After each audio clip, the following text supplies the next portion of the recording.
We all go to the same barber. Yeah. Beautiful. Makes you a metabolic scientist. Beautiful. Yeah. It's got to be. Part of the job.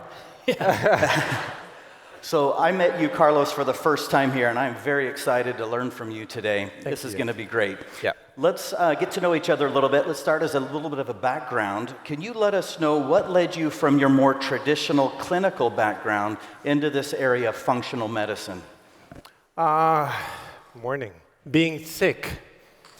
I got trained at the beginning as a surgeon, and that was my life. I thought I was going to be in the OR for my whole life. Then I got sick, no answers, especially with gastritis. Then I started looking in a way to recover my physiology in order to regain my GI function, and I got better. I never looked back. I never went back to the OR, and I started working in my life. And now I do functional medicine, and I've been doing it for about 12 years. Wow. And you've got to focus on men's metabolic health, right? What's that story? About men? Mm-hmm. Because everything is about women's health, and I'm glad. It's fine. I mean, it's fine. But what about men? Yeah. People are like, let's talk about men's mental health. And I'm like, Yeah. mental health? What about it? We don't talk about our health. Women, they gather. They talk about, oh, you know, this is going on, I'm feeling this, and we don't talk about it. In fact, we'll talk about anything but. No. health. Yeah. We're like, dude, how are you? I'm fine. You? I'm fine. That's it. And yet, one of us could have stage 4 cancer. And Yeah. We don't talk about our health. And men, we have great stuff going on. We can live wonderful. Yeah. But we need to talk about it. Yeah. So I think it's wonderful, yeah? You become a voice. Yeah, wonderful. So the first time, Carlos, that you and I connected, of course, we spoke a lot about insulin resistance. So let me ask a question about that. How, in your mind, how do insulin resistance, low testosterone, and chronic inflammation intersect, create this noxious nexus, if you will? And then in your idea, what's your framework for restoring all of that, for teasing these things apart? It's horrible. There's a point where we go like 30, 35 years without caring nothing about our health, gaining inflammation all the time, sleeping bad, eating horrible. When you have insulin resistance, and probably Dr. Fung is the greatest expert in this, when you have high insulin, your testosterone is going to start going low. Your testosterone starts going low, you don't have enough muscle. Mm-hmm. When we have sarcopenia, you have only 2 places where you can store glucose, either your muscle or your liver. Your muscle is the greatest place. If you're losing it, then you have less place to store it. Then what is the only thing that your liver can do with all that glucose? Make fat. Yeah. And you start having more insulin, more fat, less muscle, more inflammation. And then you put it with all the rest. Stress. If you have more stress, less recovery, less muscle. If you don't sleep, most of the testosterone is made while we sleep. If we don't sleep, then less testosterone, less muscle, more inflammation, more insulin resistance. Even if you eat very little glucose, you can say, I'm only eating, an ice cream a week. I'm only eating 200 grams of carbs a day.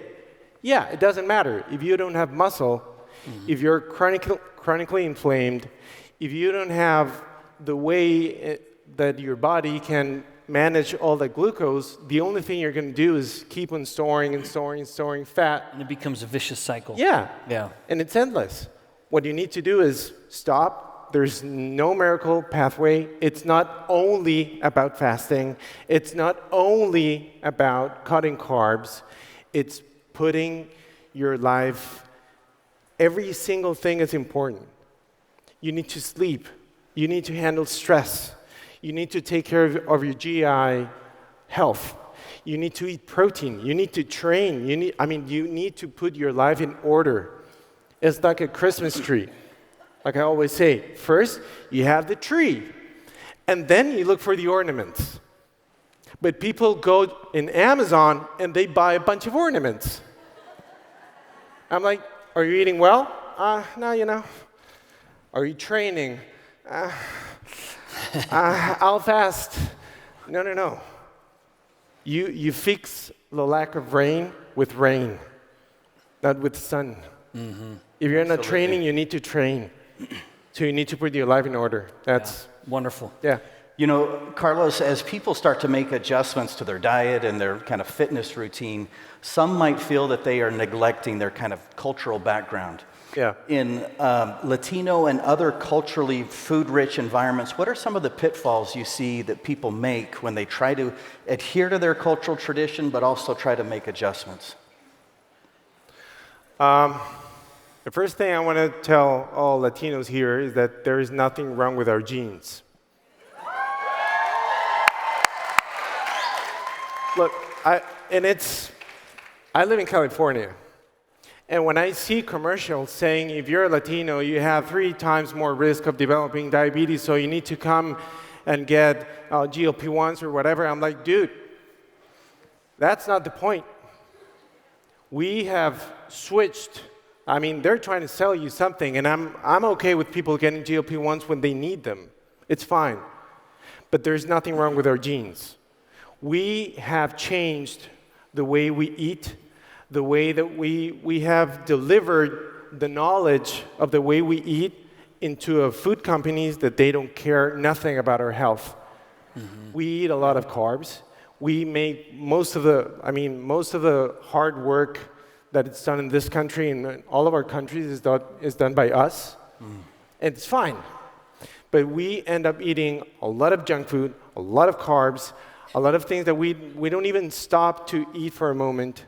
So what we need to do is to go and recover the richness that we as Latinos, we gather, we sit, we hug a lot. You know, Latino, right? Yeah, we hug, we kiss. So we need to remember to stop and go back to our roots. Connections. Go back to what our ancestors used to eat. And then it's not just that, because people to go and say, go and eat like your ancestors. No, it's not just about that. It's go and eat like them, and then bring all the knowledge that we have right now and balance it the right way. Good. Yeah. And just remember our roots. Yep. And stop looking for all the junk food that people are trying to sell us. Yeah, very good. Thank Amen. you. That's awesome. Last of the big questions, and it's a perfect one because it's a good balance with Cynthia's focus and questions. You being an advocate, such a clear-voiced advocate for men's health, but everyone as well. Do you recommend fasting differently for men compared to women? Is there a simpler nuance or complicated? And if so, what are the protocols you find that are most effective for men specifically to improve their metabolic health? Yeah, men have, it's easier for men to fast, and we don't need to be aware of having any complication about fasting like women do. Just because if women start fasting in a way that if they don't know what they're doing, they might end up messing up with their cycle, messing up with getting pregnant, so they need to be aware of that. Men, we don't have that problem. Men, when we start fasting, when we start training, when we start lifting weights while in a fasted state or in a fasted protocol, testosterone is going to go better. Mm-hmm. Growth hormone is going to start also increasing. Insulin is going to be more sensitive, so you're going to end up having more sensitivity in your muscles to get more glucose, to get more repair. So we're going to start having more benefits from fasting. Yeah. What I find that it's better is for people not to fast too long, what she was saying. People end up thinking that they need to fast. They start doing 16-8, then they say, no, I'm going 14. Now I'm going OMAD. Now I'm going 5 days. No, what I think it's better for men and what I've seen in my clinical practice is try switching in different ways. Try surprising your body. Don't do the same thing over and over. Don't give yourself too much time to adapt. Yeah. Confused, yeah. Keep Keep nimble. surprising your body. Yeah. Keep surprising your metabolism. Once in a while, stop fasting. Yeah, it's something. Don't think that because you're eating 3 times a day and then you go to 2, that if you go back into 3, you're making a big mistake. You're not. If you want to build muscle, sometimes it would be wiser for you to eat 3 times a day so you get enough protein, because having the amount of protein that you need 2 times a day or once doing OMAD, it would be difficult. What you can do is having 3 times a day, but in a narrower window of time, and then you get all the benefits from fasting. Wonderful. Carlos, thank you. Let's end with some rapid fire questions. Yeah. Okay, first one. What's your favorite way to sneak in more movement besides getting geared up and going to the gym? Doing a sport. I think what people miss, sometimes people don't like going to the gym. I'm like, get a sport, something that you enjoy, even if it's yours or in a team or something, but do a sport. It could be ping pong. It doesn't matter. Just something that gets you up doing something. Yeah, that but makes get sense. involved into a sport. Yep, wonderful.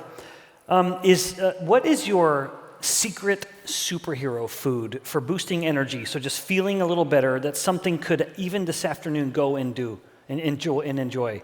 I'm Colombian. I'm gonna go for coffee. Coffee. Of course. Coffee and protein.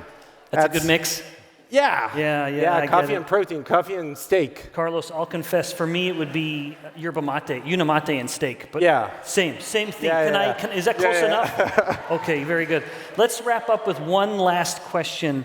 If you could change just one thing about a Latino American's daily routine for healthy metabolism. Now, I appreciate what you said very much. It's not in the genes, but there are ethnic differences. Yeah. So would you have a specific piece of advice for the Latino American community to just improve metabolic health? What would it be?